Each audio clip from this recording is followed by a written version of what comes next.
Hi everyone, welcome to my YouTube channel chemistry with PC Verma. आज हम लोग magnetic properties के बारे में अध्ययन करेंगे कि मैग्नेटिक प्रॉपर्टीज़ होती कितनी प्रकार की हैं और उनके एग्जांपल क्या क्या हैं, इनकी प्रॉपर्टीज़ क्या क्या हैं, जिससे हम बता सकें कि ये इस टाइप की मैग्नेटिक प्रॉपर्टी शो करेंगी। ठीक है, स्पेशली हम सॉलिड में देखते हैं कि मैग्नेटिक प्रॉपर्टीज़ कितने प्रकार की होती है। सॉलिड में मैग्नेटिक प्रॉपर्टीज़ 5 प्रकार की होती है, जिसमें से पहला है डायमैग्नेटिक, पैरामैग्नेटिक, फेरोमैग्नेटिक, एंटीफेरो एंड फेरीमैग्नेटिक। ये 5 प्रकार की मैग्नेटिक प्रॉपर्टीज सॉलिड में पाए जाते हैं, जिसमें से डायमैग्नेटिक और पैरामैग्नेटिक हम पहले से ही पिछली कक्षाओं में भी पढ़ चुके हैं।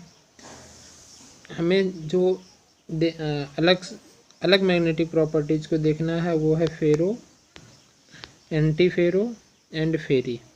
ये 3 प्रकार की मैग्नेटिक प्रॉपर्टीज़ को हमें इसमें अलग से देखना है। ठीक है, तो चलिए बात करते हैं मैग्नेटिक प्रॉपर्टीज, जिसमें से पहला है डायमैग्नेटिक।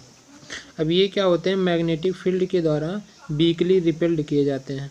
वीकली रिपेल्ड किए जाते हैं, इसका मतलब क्या हुआ कि ये स्ट्रांगली अट्रैक्ट किए जाएंगे मैग्नेटिक फील्ड के द्वारा। अभी मैग्नेटिक फील्ड क्या होता है, मान लेते हैं ये 2 मैग्नेट हैं। ठीक है, एक का ये साउथ पोल, एक का नॉर्थ पोल।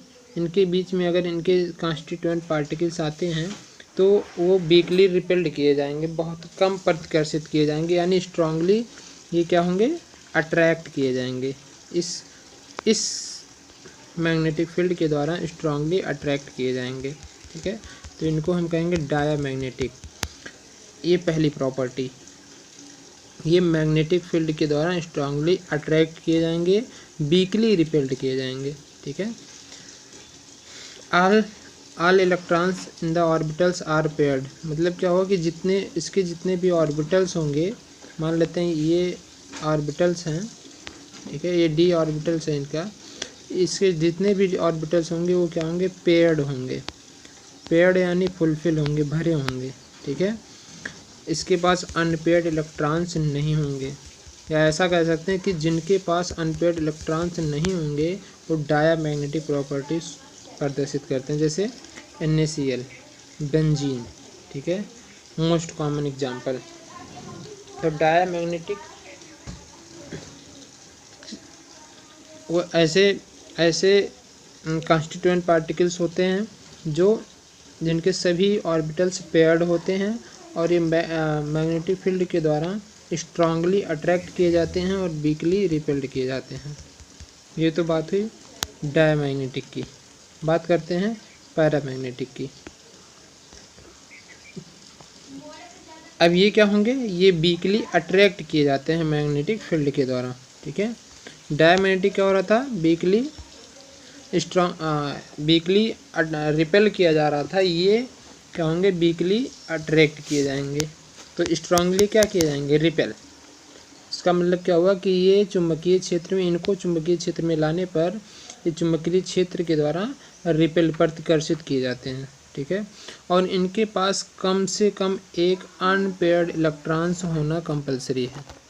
ठीक है, इसके ऑर्बिटल में एटलीस्ट 1 अनपेयर्ड इलेक्ट्रॉन्स होने कंपलसरी हैं। जैसे मान लेते हैं 1, ये फुलफिल, ये भी फुलफिल, ये भी फुलफिल, ये भी फुलफिल। इसमें कम से कम 1 ऑर्बिटल अनपेयर्ड होना चाहिए, 1 अनपेयर्ड इलेक्ट्रॉन्स होना चाहिए। ठीक है, अगर ये भी फुलफिल है तो डायमैग्नेटिक प्रॉपर्टी प्रदर्शित करेगा, लेकिन अगर ये फुलफिल नहीं है, इस तरह से है, तो ये पैरामैग्नेटिक प्रॉपर्टीज़ को प्रदर्शित करेगा। ठीक है, इसके भी कुछ एग्जांपल्स हैं, जैसे O2 इसका एक कॉमन एग्जांपल है, जिसको आप MOT में पढ़ चुके हैं।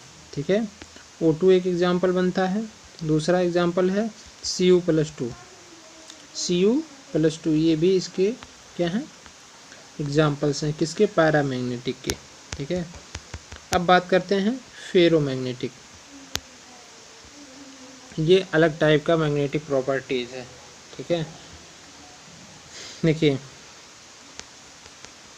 फेरोमैग्नेटिक, ये स्ट्रांगली अट्रैक्ट किए जाते हैं मैग्नेटिक फील्ड के द्वारा, ये स्ट्रांगली अट्रैक्ट किए जाते हैं मैग्नेटिक फील्ड के द्वारा, और इनके जितने भी अनपेयर्ड इलेक्ट्रॉन्स होते हैं, या ऐसा कह सकते हैं कि इनके जितने भी डाइपोल्स होते हैं, डाइपोल्स, जितने भी इनके डाइपोल्स होते हैं वो सेम डायरेक्शन में होते हैं। मान लेते हैं ये आप इस तरह से आप यूनिट सेल ले लेते हैं।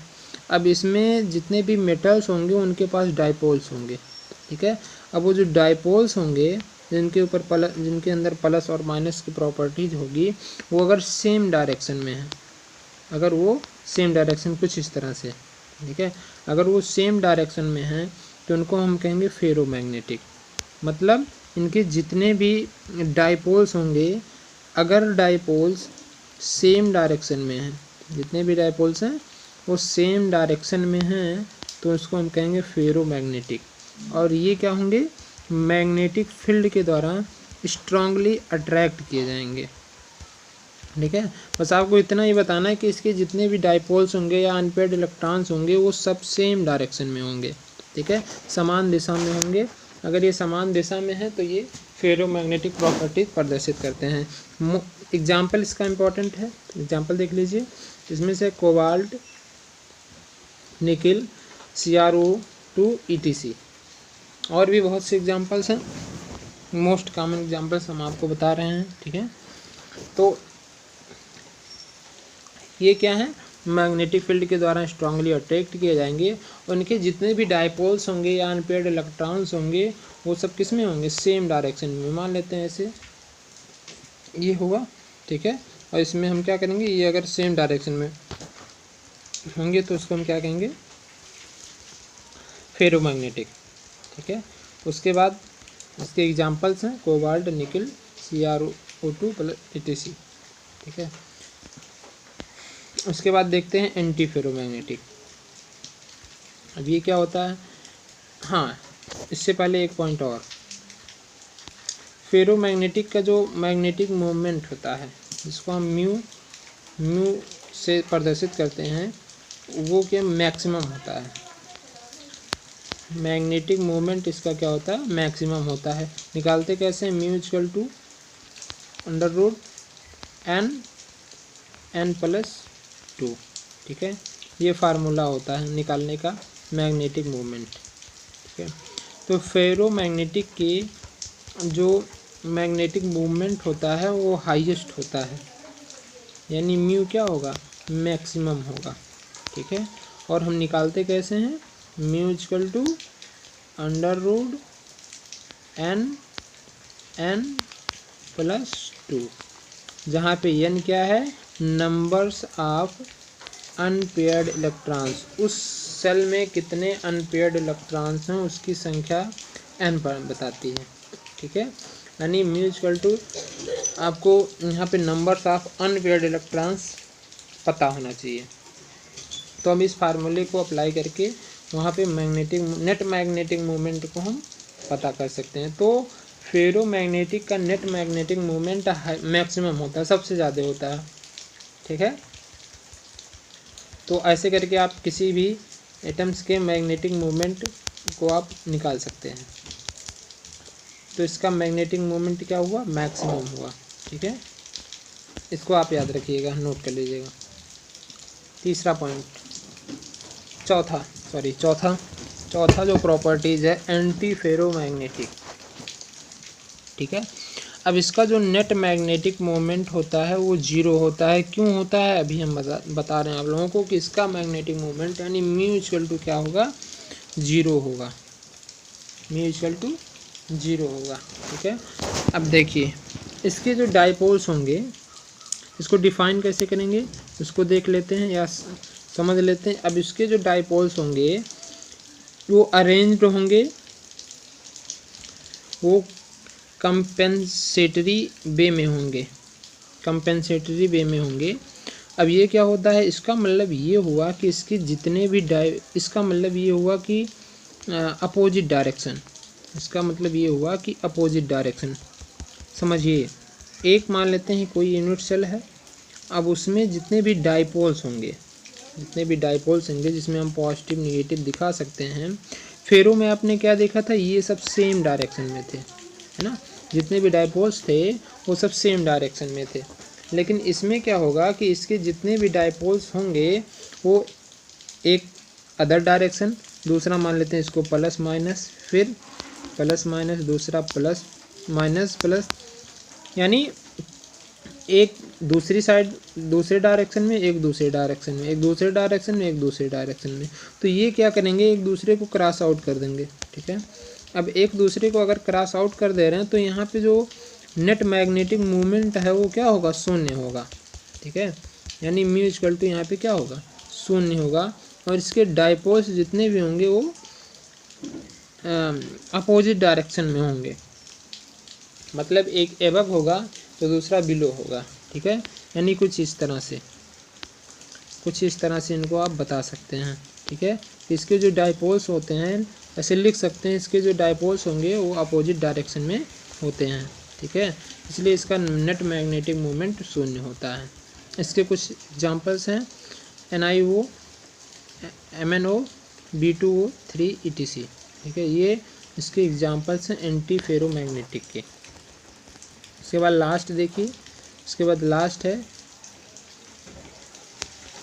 फेरी मैग्नेटिक। अब इसको देखिए, फेरी मैग्नेटिक किसको कहते हैं।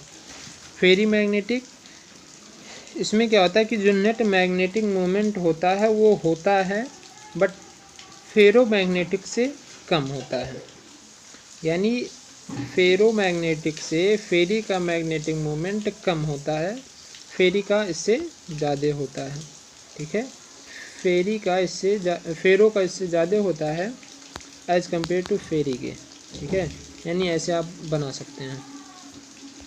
तो इसके पास मैग्नेटिक मोमेंट होता है बट फेरो के अपेक्षा कम होता है, बट एंटी फेरो की अपेक्षा ज़्यादा होता है। जैसे आप लिख सकते हैं।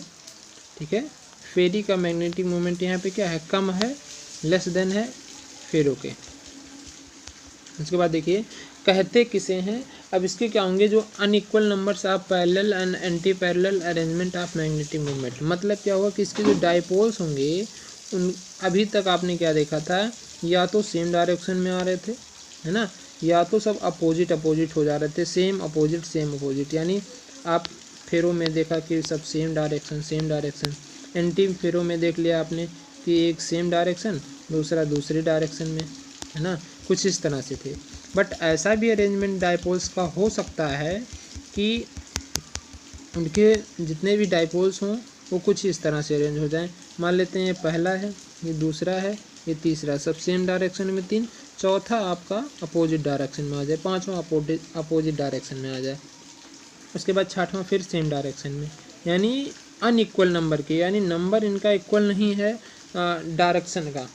ठीक है, तो इनके डायपोल्स क्या हो रहे हैं, अनइक्वल नंबर में जो है पैरेलल और एंटी पैरेलल अरेंजमेंट में आ रहे हैं। ठीक है, तो इनका जो नेट मैग्नेटिक मोमेंट होगा वो फेरो से कम होगा, लेकिन होगा। इनके पास मैग्नेटिक मोमेंट शून्य नहीं होगा। यानी म्यू इक्वल टू अगर आप निकालेंगे तो आपको यहाँ पे वैल्यू आएगी, बट वैल्यू फेरी से कम होगी। ठीक है, फेरो से कम होगी।